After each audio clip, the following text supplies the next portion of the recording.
Hello, hello, hello, everyone. You are listening to the 30-Day English Fluency Challenge. I am your host, Hina. And I am Sam, your co-host, your English buddy, and your biggest cheerleader. Welcome back, everyone. This is day 4, and honestly, I am so proud of everyone who is still here. Seriously, Sam, day 4 is actually a big deal. You know why? Because most people quit a challenge in the first 3 days. So if you are listening to this right now, you are already in the top group. You are already winning. That is right. Give yourself a little pat on the back. Go ahead, do it right now. We will wait. Sam, you are so funny. Okay, listeners, I hope you patted yourself because you truly deserve it. Now, before we jump into today's big topic, Hina, can we do a quick recap of day 3? Because some new listeners might be joining us today. Absolutely. So on day 3, we talked about building your daily English habit. Specifically, we discussed the 5-minute morning English rule. Just 5 minutes every morning reading one English headline or saying 5 sentences out loud about your day. Small habit, big results.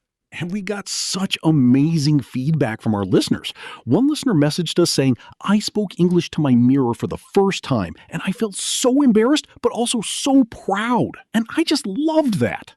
Oh, that is beautiful. That courage, that is exactly what this challenge is about. Okay, Sam, today's topic, tell them. Today, we are tackling one of the biggest problems that English learners face, and I mean biggest. Like, this is the thing that holds almost everyone back. Are you ready? Drum roll, please. Today's topic is how to think in English. Stop translating, start speaking.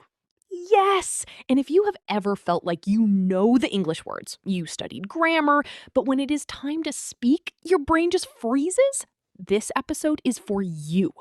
That feeling has a name, by the way. It is called translation lag. Your brain is working in 2 languages at the same time. First thinking in your native language, then converting it to English, and by the time you finish converting, the moment is gone. Exactly. The conversation moved on, and you are still translating in your head. So frustrating, right? So today, we have 5 powerful tips, practical, real, no-nonsense tips on how to break this habit and start thinking directly in English. Are you with us? Let's go! Okay, so first, let us understand why we translate, because it is not your fault. It is actually how your brain was trained.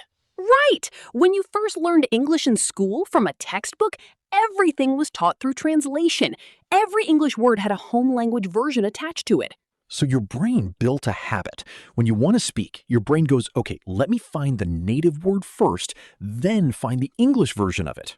It is like having a middleman. Every conversation has to go through this middleman, your native language, before it comes out in English. And the goal of today's episode is simple. Fire the middleman. Sam, fire the middleman. I love it. But yes, that is exactly it. We want English to connect directly to the thought, to the feeling, to the image in your head. No middleman needed. And here is the good news. This is a skill. It is learnable. It takes practice, but it is absolutely possible. And today, we're going to show you how. Okay, tip number 1, and this one is my personal favorite. Think in pictures, not in words. Oh, explain this, Hina, because this sounds really interesting. Okay, so when I say the word apple, what happens in your brain? I see a red apple, like an image pops up. Exactly. You did not think of any translated word. You just saw the apple, right? That is the goal. That is what fluent English speakers do. When they hear a word, they see the image. They feel the emotion. They do not translate. So how do we train our brain to do this? Practice. Here's a simple exercise. Look around your room right now. Pick any object, a fan, a chair, a bottle, and just say the English word out loud and simultaneously picture it in your mind. Do not think of any other word at all. Just object, English word, image. Direct connection. I love this. It is like rewiring your brain slowly. Exactly. And it feels a little funny at first. You are sitting there saying bottle, bottle, bottle, like a baby learning to talk. But that is literally how fluent speakers built their vocabulary, through direct association, not translation. Great tip. And listeners, try this today. Pick 10 objects in your house and just practice the direct English connection. No translation, just image to word. Okay, tip number 2, and Sam, I know this is your personal favorite. Oh yes, tip number 2, talk to yourself in English. And I personally use this every single day. Sam, you are always talking to yourself. Now at least it is productive. Hey, I prefer to call it self-coaching. But seriously, this is one of the most powerful habits you can build. Explain how you do it. Okay, so throughout your day, you are doing things, right? Making tea, getting dressed, commuting, cooking dinner, and usually your brain is just quiet or thinking in your native language. What I do is I narrate my actions in English, like a sports commentator, but for my own life. Oh, I love this. Give us an example. Okay, so this morning I woke up and I said to myself, okay, Sam, time to get up. The alarm went off 10 minutes ago. I should probably make some tea. Let me go to the kitchen. Just like that, out loud or in my head, but in English. And what does this do for your fluency? It keeps English active in your brain throughout the day. Most learners only use English for 30 minutes when they are studying. The other 23 and a half hours, their brain is in native language mode. But when you talk to yourself in English, even for small things, you are keeping that English engine running all day. That is such a smart way to put it. The English engine. And you know what I also love about this? It is private. No one is judging you. You can make mistakes, you can fumble, you can use simple words, and it is completely fine because it is just for you. Exactly. It is your safest practice space. So listeners, today's homework for tip 2, narrate at least one activity in English today. Could be making your meal, could be your commute, could be getting ready. Just try it once. You will be surprised how good it feels. Okay, we are at tip 3. And honestly, Sam, I think this one is so underrated. React in English. Oh yes, this one is huge. So here's what I mean. In your daily life, things happen, right? Your tea is too hot, your friend says something funny, you see a beautiful sunset, your boss gives you good news. And in that moment, what do you say? We say automatic reactions in our native language without even thinking. Exactly. These reactions are automatic because your brain has practiced them thousands of times. They come out without thinking. Now imagine if your automatic reactions were in English. That would mean your brain is truly operating in English, not translating. So how do we build English reactions? Replace them. Start small. Here are some simple English reaction phrases that you should practice until they feel natural.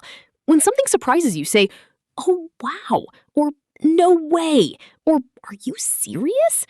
When something is frustrating, say, "Ugh, come on," or "Oh, man," or "Seriously, though?" When something is good news, say, "That is amazing," or "Oh, that is great," or "I am so happy for you." When you do not understand, say, "Sorry, can you say that again?" Or, "Wait, what do you mean?" Or, "I did not catch that." I love this list, Hina. And the key is practice these phrases so many times that they become your automatic response. Not something you translate to, but something that just comes out.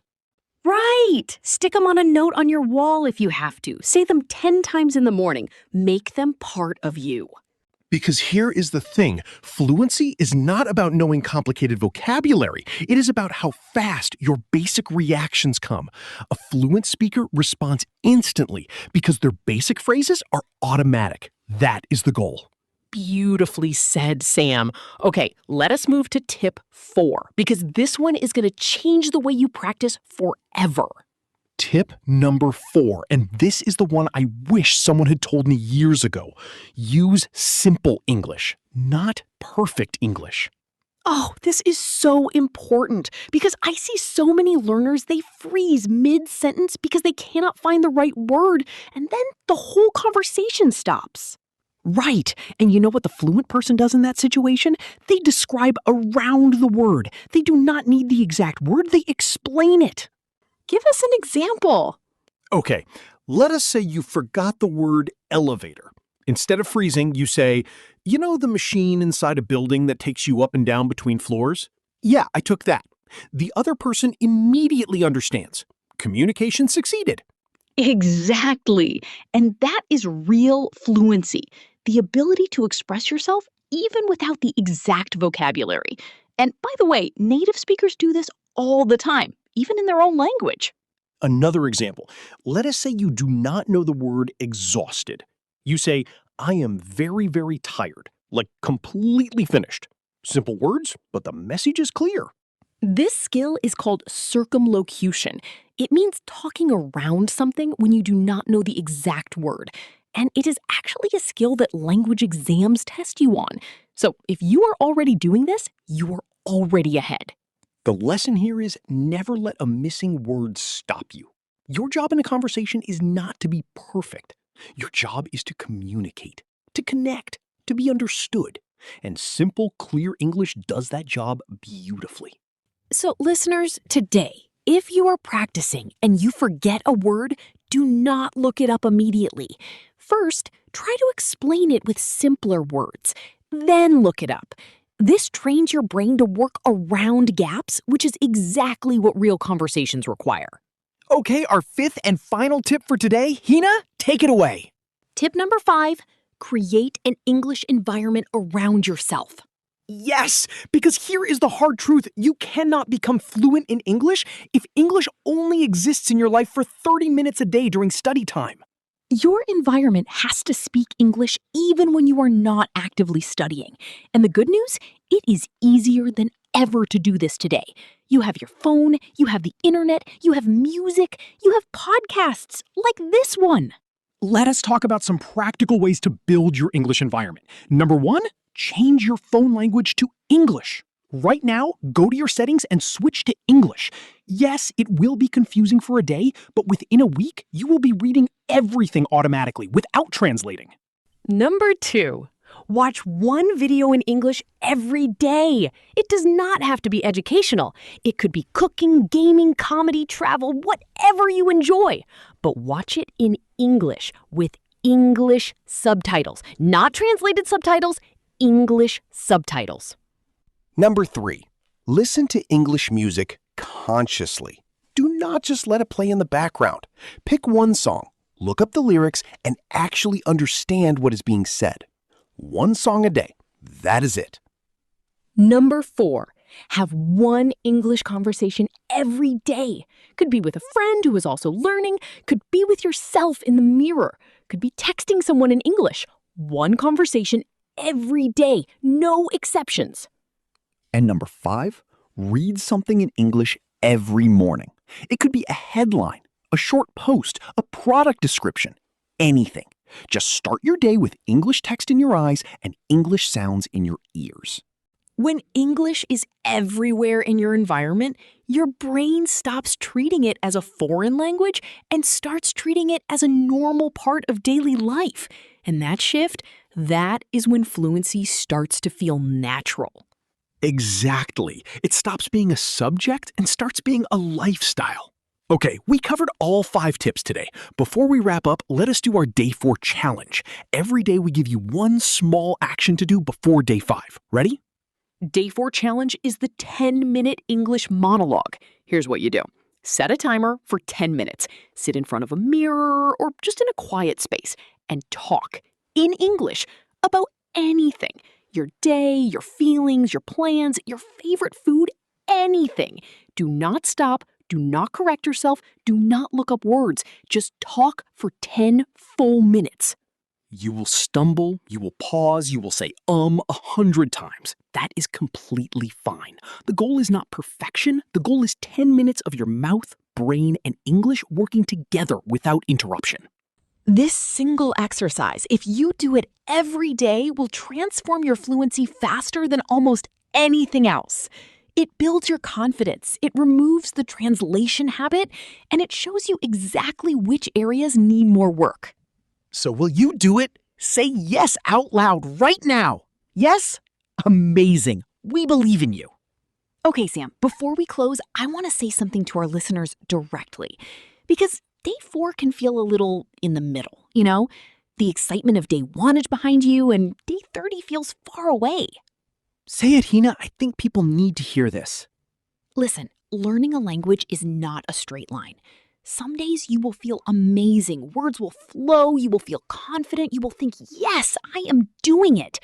And other days you will feel stuck, embarrassed, like you have not improved at all. Both of those days are part of the process. Exactly. The stuck days? Those are the days your brain is quietly reorganizing, making new connections, absorbing things you do not even realize. Growth is happening even when it does not feel like it.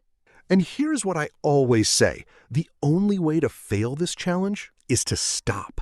As long as you show up, even on the hard days, even for just 5 minutes, you are winning.